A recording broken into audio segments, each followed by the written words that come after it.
Hello everyone, it's Father's Day in the UK, so happy Father's Day to everybody.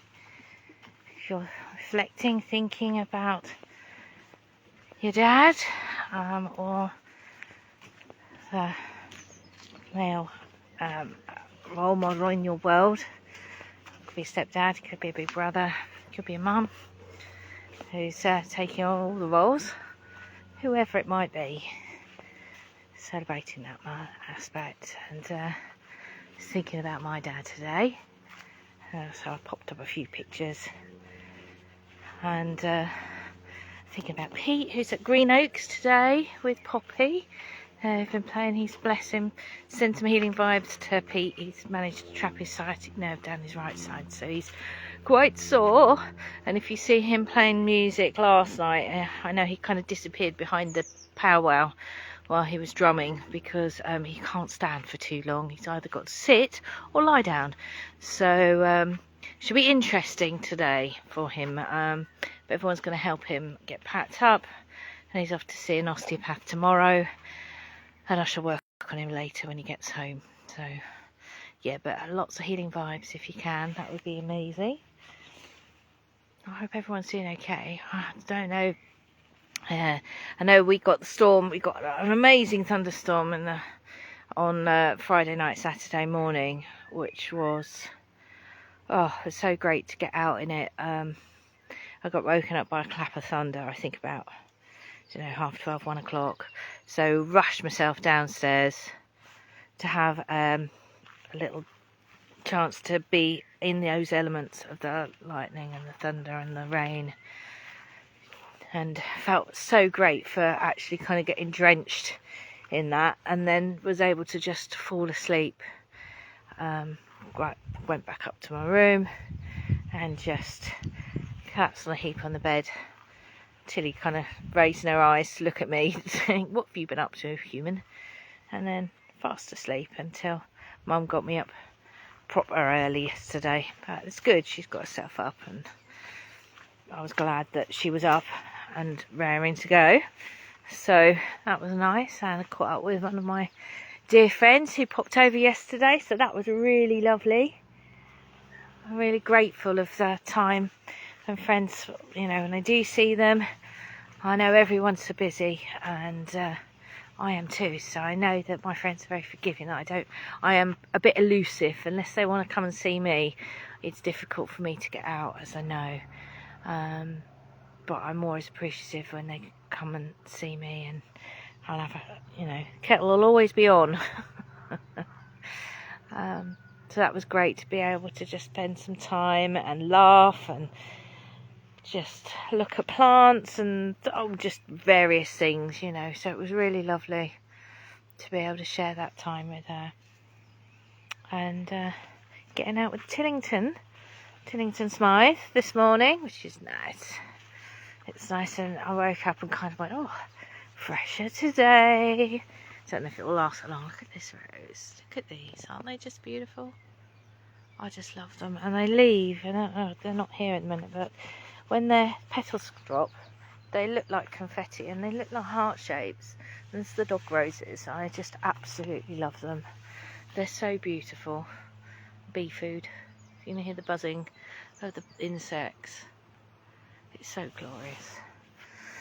So for me, it is about gratitude, and we all have things, as I said before, we all have responsibilities. That I embrace mine, even if I'm kind of like, but get on with it and think, well, I am grateful for them, and I'm grateful for the time that I have, the laughter that I share with Mum. Being Father's Day, reflecting on Dad. Obviously, he's been gone 9 years now, and it's gone in a flash, and I still miss him every day, and wish I could just pick up the phone when I hear some new music that I think he'd like, or a book that I've read, or collaborate with him on stories that I've been writing. And I have still got the ones that I did some children's books, which I never got any further than writing and copywriting.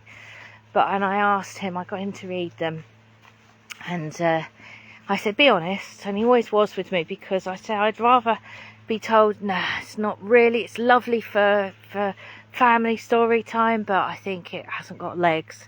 I'd rather hear, hear the honesty in a kind way than take more and more time that may be something that I'll be massively disheartened on. And he actually said, no, I think these are good stories, you should go ahead with them.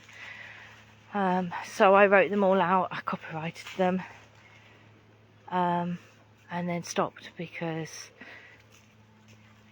well, life happened, and I couldn't find the right illustrator to collaborate with, and then Dad passed, and it just kind of all stopped because I didn't have my main collaborator, my main person I would go to a sounding board. It was like I had a oh, we want to go this way, Tilly, got more sniffing to do over here. Had another story that he helped me, gave me pointers, because he wrote a couple of 3 books I think were published, and a children's book was published, he did. But I had this idea, this concept of this novel, and I wrote the concept. He said, yeah, write the synopsis. He said, then write the biogs to make the characters as real as possible. So they're, 3-dimensional. You can then, why are they like this? What kind of personalities? Not just maybe the way they look, or if they're grumpy or whatever, but actually make them rounded figures. Because I know when I read something, I like to immerse myself in the story of it and the characters, and want to believe the character, make them believable. So he sat with me for hours and hours, and he talks it through, and I wrote it. He didn't write it, but then he got me to write. This is going back years now. He got me to write the first chapter, and we went through it then afterwards. And he said, "Have you thought?" And I was young, so much younger than I am now. And so it was really good to have that kind of collaboration of somebody who had been published, who was a good writer even before all of that, to kind of like really give me constructive ideas. And then I found all my notes a little while ago, and through that first chapter he's written all over it, and I just thought, oh, there you are, Dad. And that was just so nice to see. So I do miss him, for all his faults and for all the stuff that he kind of put us through at times, which was at times a lot. Could have annoyed me greatly, but I still never stopped loving him. That's the thing, isn't it? That's what you do. That's how you are. So, yeah, time for reflection, time for celebration. We're coming up for the longest day, aren't we? Is that next week? Yeah, next week, I think. And looking forward to that to a certain extent. Hi Geraldine, hi Damien. Yeah, and just celebrating that time of whether it's the longest night or the longest day, whichever hemisphere you're in, time for that celebration, that shift to happen. And we always need that ebb and flow, and remind us that we are part of nature. We are part of that ebb and flow. So it is time and really important to have that reflection, and also positivity and action. Oh, sounds like some sort of tractors going on there. So I'm going to say cheerio, oceans of love out to everybody, because I need to be responsible dog owner here. She may freak out by it. And I think they're cutting the meadow. That's what they're doing in the field over there, making hay as the sun is shining. Good girl, come on Tilly, good girl. Yeah, I'll let you come on my walk for a little bit longer, eh? Oh, it's so nice to be out and it not be so close. So yeah, I'm gonna make a big fuss of Pete when he gets home tonight, because he's still playing at Green Oaks, and they've got workshops that he's playing, and I think they're playing this afternoon, and then he's gonna, I think everyone's been helping him pack up. I know Poppy will be. She'll be working very hard to get everything ready to get home. And yeah, and all that, you know, things are changing. I think, gosh, you know, Poppy starts her mocks at the end of the month, and we're also going to go to the college on an open day and just check out where she wants to go to after she's done her GCSEs next year. Can't believe it, I say next year. She starts her final year of school in September, and she turns 16. Where has the time gone? We've been living it and experiencing life and loving it, so it's all good. But I was just like, wow, I'm so proud of what she's doing, and how she's just, when challenges come, she's, you know, dealing with her own anxiety, but also just allowing herself to roll through it, and all the tools that she's got in her toolbox to get through that. Take deep breaths, do mantra, or whatever it might be that she will use or she uses. It's just, yeah, so proud of her. And yeah, just all of that, all of it. So today is about gratitude. Today is about looking at all the amazing stuff around us for me. Looking at the butterflies dancing on the daisies, which is gorgeous. One of my favourite flowers ever, the daisy. I do love them. Be grateful for the connection with everybody. Connections, whether they're, you know, life of friends, distant friends, even non-friends. Just people we know that create colour within our lives, and understanding where they are within our world. And also, you know, allowing, you know, not, you know, we all stumble, we all maybe are at times overwhelmed and slightly forgetful about things, and that's okay. Just don't beat yourself up too much about it. If it happens, come on, we're going this way, we're not going in the hot sun, we're going in the shade. That's it. You've got a fur coat on, so we need to be in the cool, dappled sunshine. Yeah, that's better. And I get to smell all the wild honeysuckle that's wrapping its around and flowering at the moment.